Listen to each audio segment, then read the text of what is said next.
You are looking at Julian's pronunciation guide, where we look at how to pronounce better some of the most mispronounced words in the world, like this other curious word. But how do you say what you're looking for today?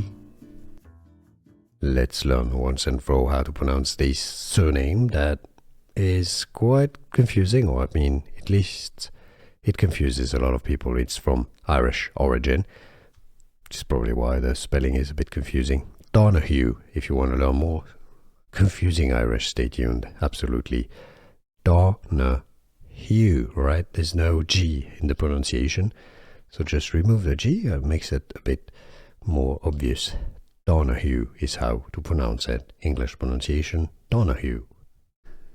Here are more videos on how to pronounce more confusing words and names too many mispronounced. Like this video if you found it useful. I appreciate your support. I'll see you soon and thanks for watching.